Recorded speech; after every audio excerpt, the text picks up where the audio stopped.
Hi, welcome to the National Critics' Choice Online News, and today we have Dr. Moira Crone, and she has a wonderful book written called The Not Yet, and she's going to share with us her secrets behind her writings right now. Dr. Moira, tell us more about the Not Yet. How did it came about, and what inspired you? Well, in the 1990s, I was living in New Orleans, and I had a dream that had two characters in it: an older woman, or woman who looked to be about 35, a blonde woman, and a young man, and they were speaking at a cafe on Magazine Street, a place in New Orleans. And in the dream, a voice came to me and said, "She's 200 years old." Wow. And she looked to be about 35, so I was interested, and I woke up and actually started writing from that world. Like, what world was this that this woman was 200, and what kind of power would she have over this young man she seemed to be flirting with, because she was so much older than he was. And so the story sort of began with that. You know, what sort of world was this? And I started writing and published some of it in the New Orleans Review. And then I got a lot of letters, and they asked me to serialize the novel. And I hadn't written it yet. I'd never written anything like it, so it took me a while to actually complete the book. Wow. Now, how long did it take you to finish the Not Yet? Well, I wrote a draft, most of a draft.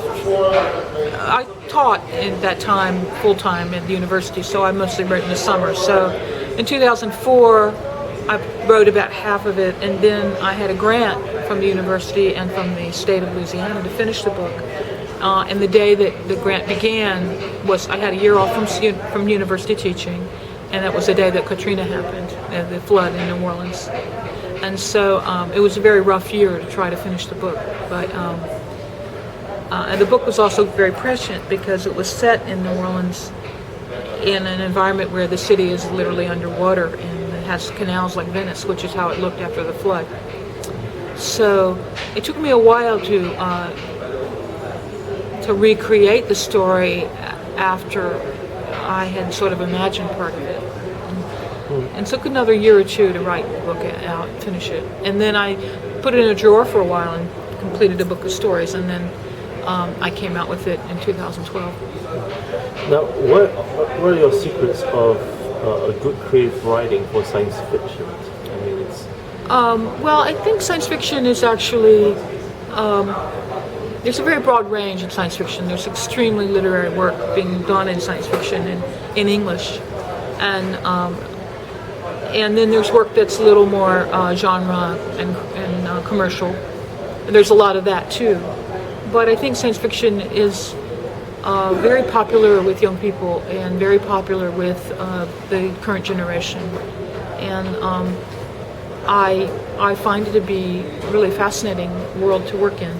I like the fact that social commentary can be part of your fiction, because the world in realistic fiction for social commentary is rather minor or marginalized in these days.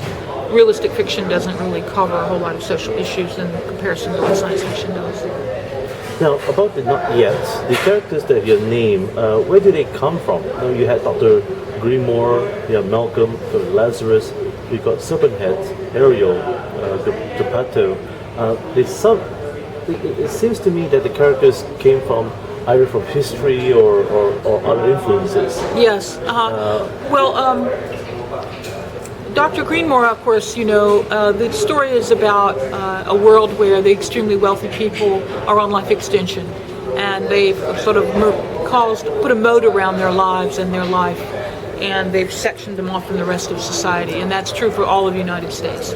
So the gap between rich and poor has been the gap between life and death, basically, is what's happened in the book. So a character like Dr. Greenmore, I use that name because it is a reference to living forever, forever green, like evergreen. And Geppetto is a reference to the fact that this is a period in the future, 2121, and the world of Disney has taken the place of what we now have as high culture would be opera. People sort of, it's a kind of cult to be interested in Disney works, especially early Disney works like Pinocchio. and the people who know all the songs and everything are kind of buffs, the way that people are opera buffs.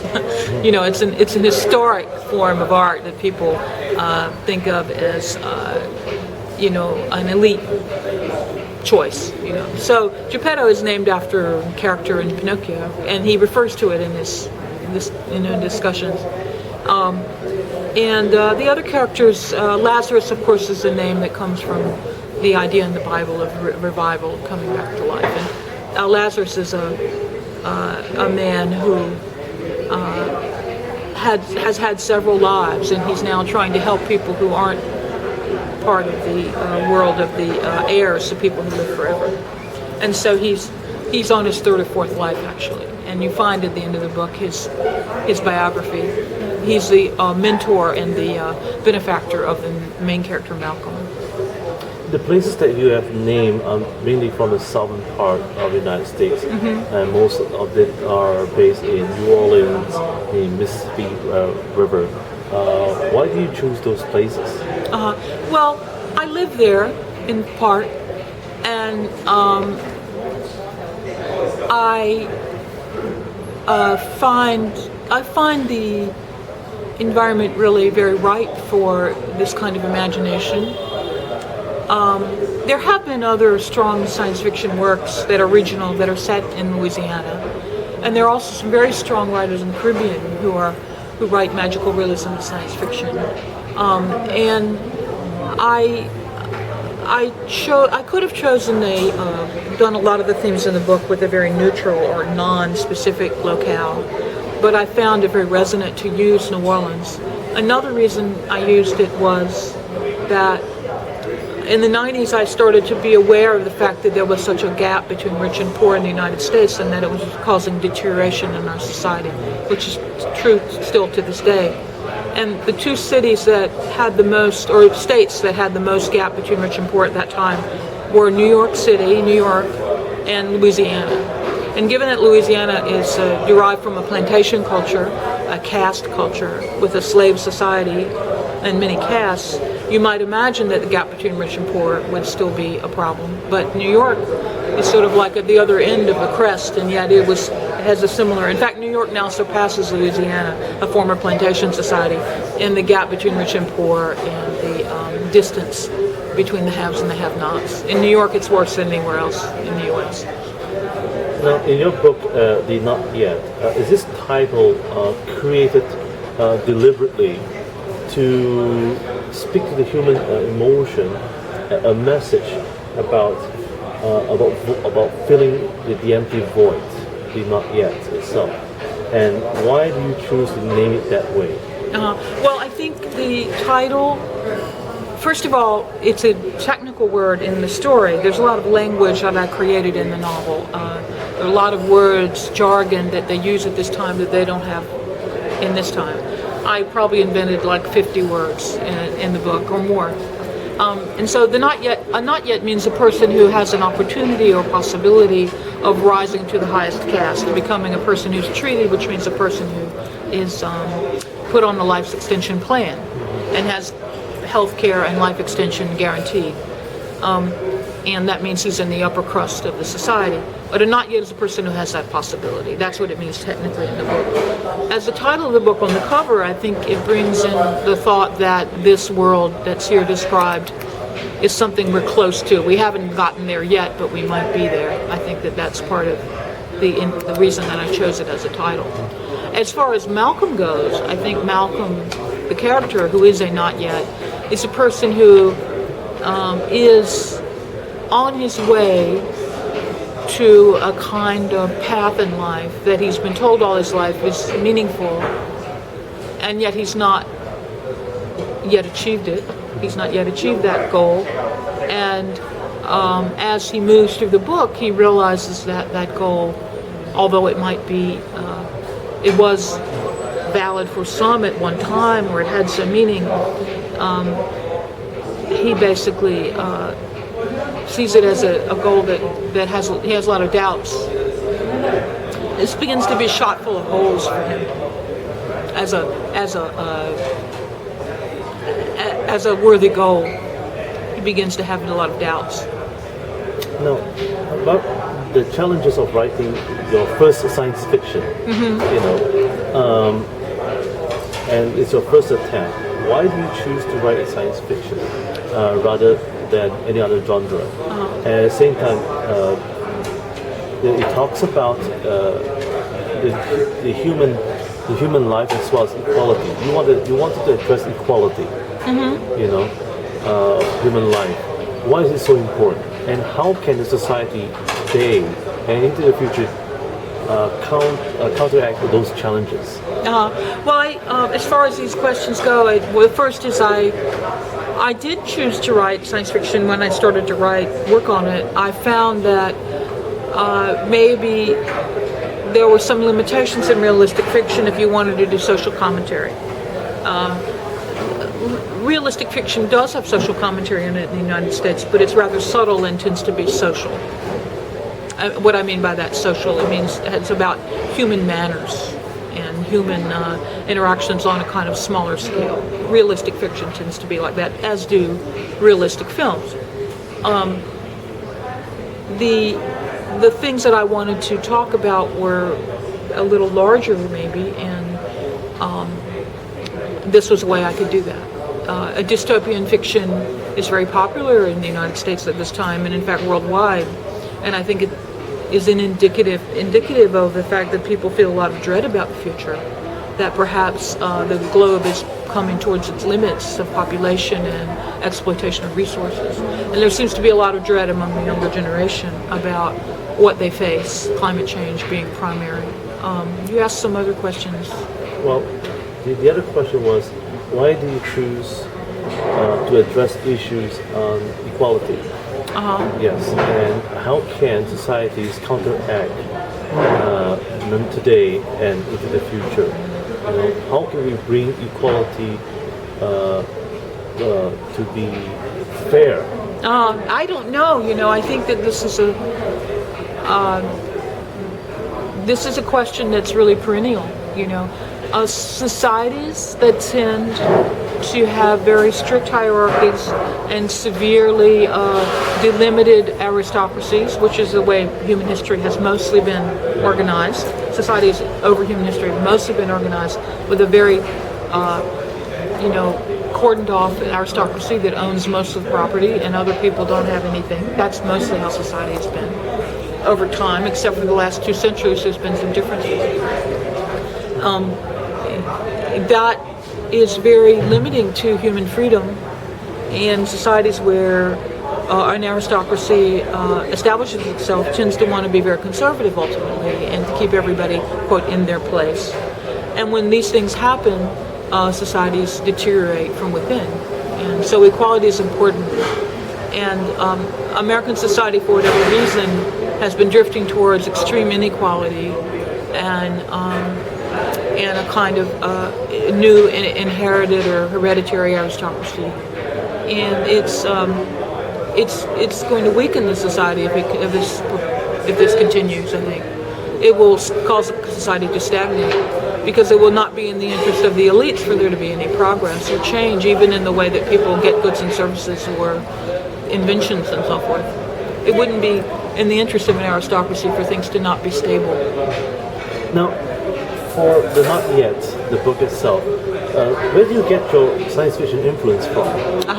Did you grow up watching a lot of science fiction movies or reading not. a lot of books? No, I really started writing this before I knew much about science fiction writing. I hadn't read much of it.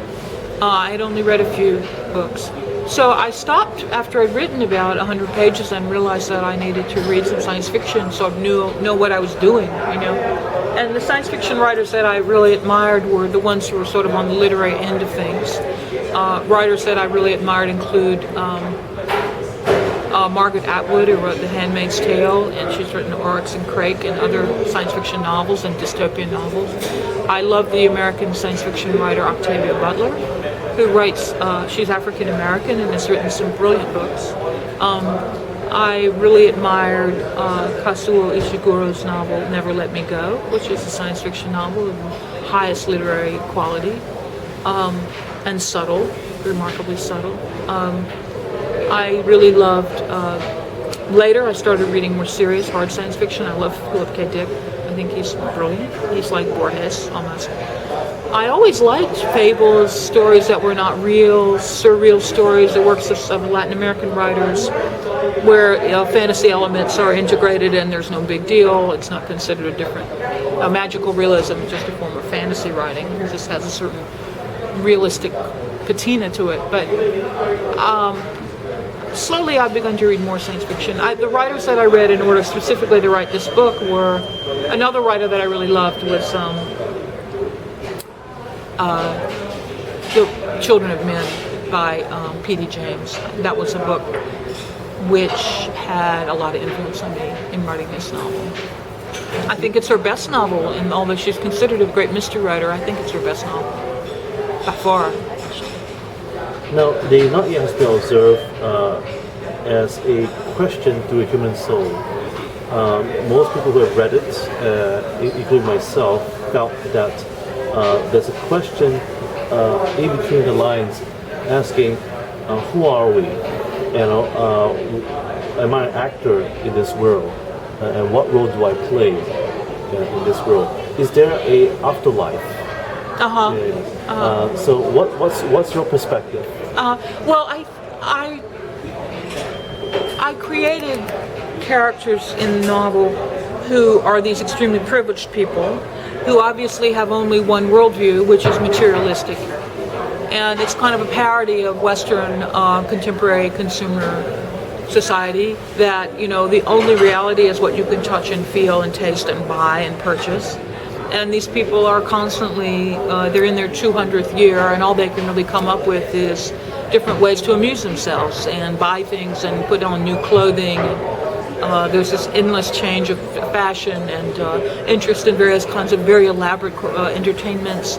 But it's kind of like they're living a life which is primarily by proxy or through some kind of lens of, they're living a mimicry of life, really. They're not really living life. They're in a way cordoned off from actual suffering, from actual feeling. In fact, they don't have any. All they have is the proxy feelings. This materialistic society, this group, the heirs, the people who have been treated and know they're not going to die, basically clinging to this materialistic experience, and in a way they're imprisoned by it.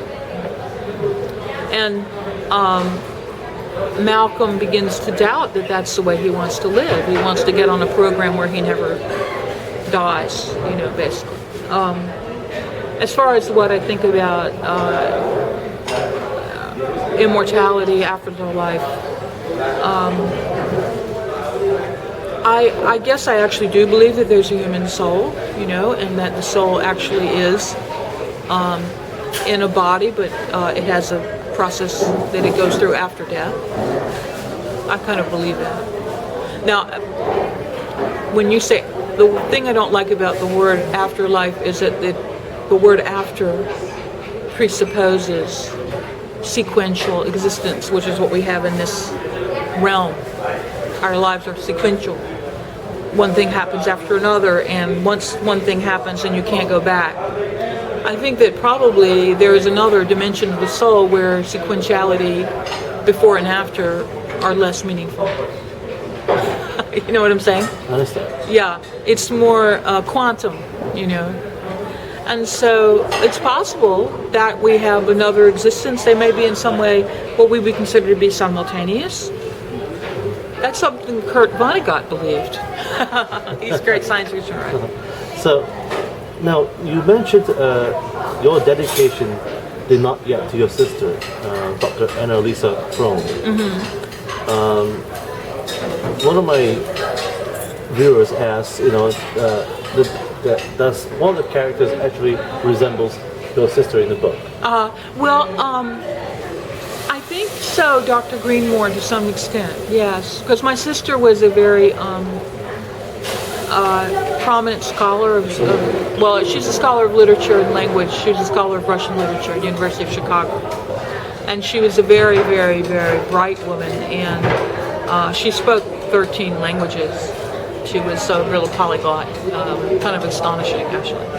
And when I was a child, she took me as her pupil and insisted that I learn these languages when I was very young.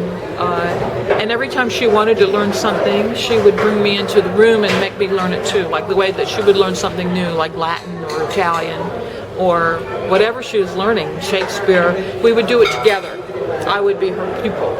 So in a way, I have to attribute my development to my older sister. She was 6 years older than me.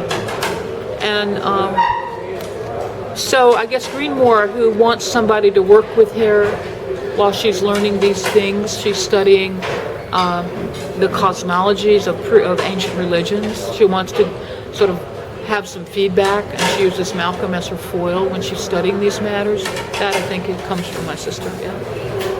And I know that she wanted this book to be dedicated to her. And do you consider your sister as a mentor for your influence as an author, a writer? No, not really, no. More as when I was little, you know.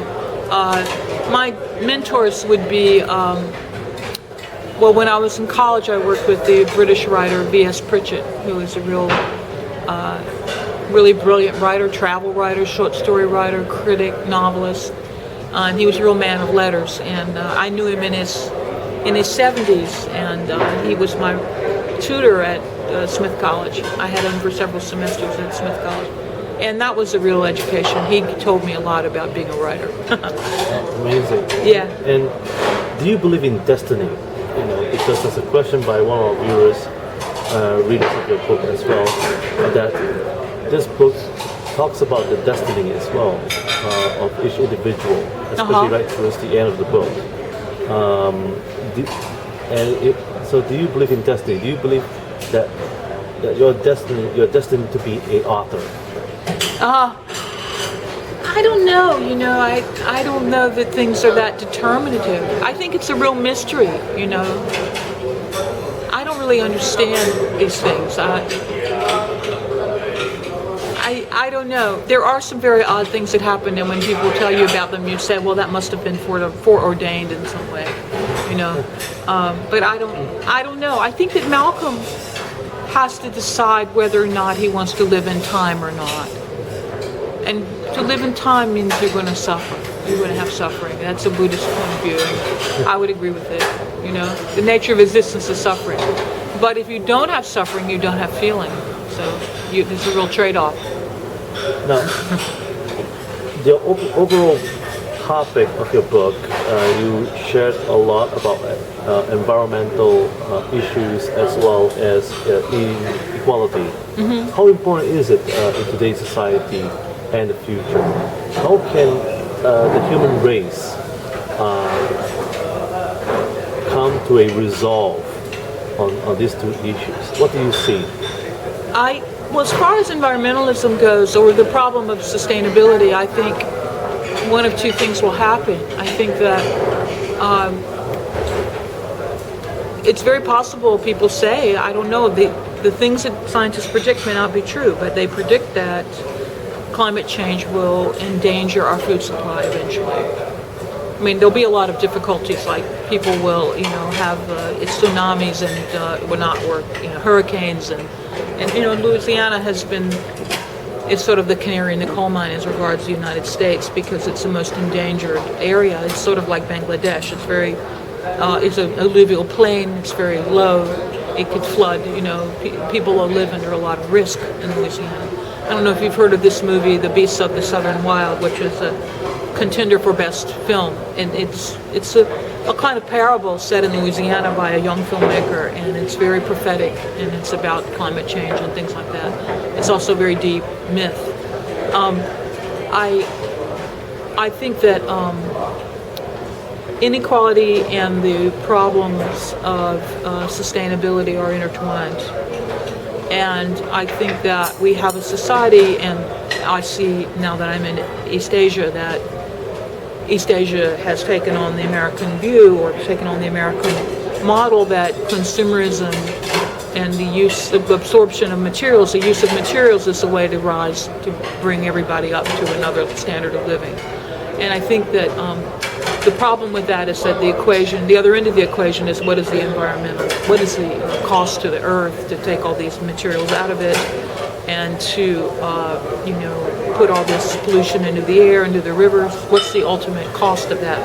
That cost has not been factored in. So consumerism is kind of like one side of the equation, and I think the other side of the equation would be some kind of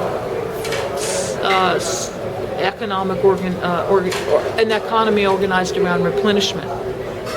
Or somehow it could be rewarded that people gave things back, like reconstituted the forest or reconstituted the ground, or cleaned up, and then these cleaned up the rivers. If these things were monetized the way that the creation of wooden objects is monetized. Do you see what I'm saying? If somehow replenishment were part of this story, because consumerism per se, we're going to chop ourselves down to the point where we only have one more tree. It's going to be gone.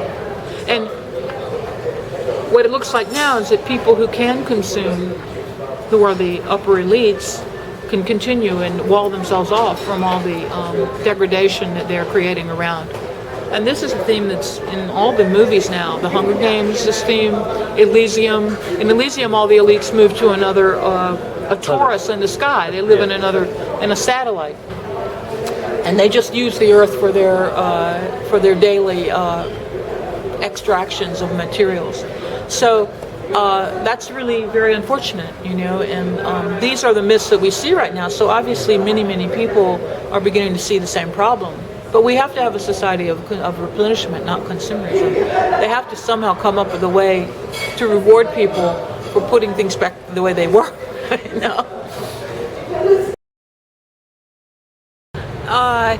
Well, first, make sure that you have read a lot, and steal, don't borrow.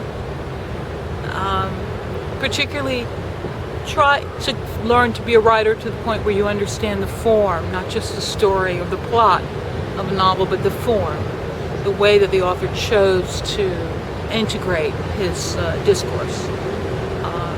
You have to learn how narrative works. And third, associate with other writers and always be generous to them.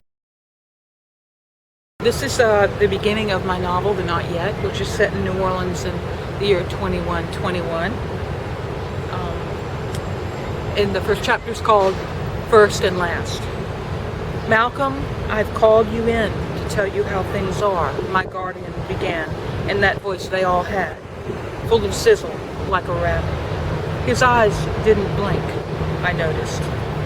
I sat in front of him on a bench with a thick cushion and fat legs, my feet not touching the floor. It was his office in the old Audubon Foundling House on the islands of New Orleans.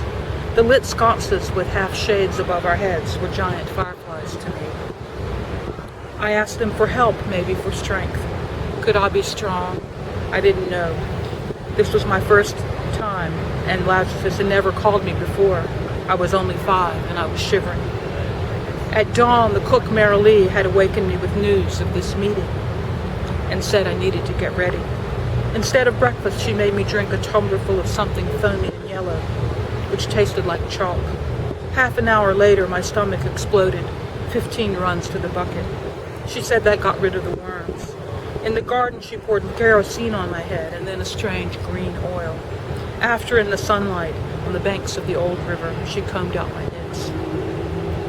Finally, she led me to a room with a large stainless steel tub on a pedestal. It was a shock. I was used to being hosed down. She scrubbed me with stinky pine soap, washed my hair and rinsed it twice, lifted me out in a fluffy towel.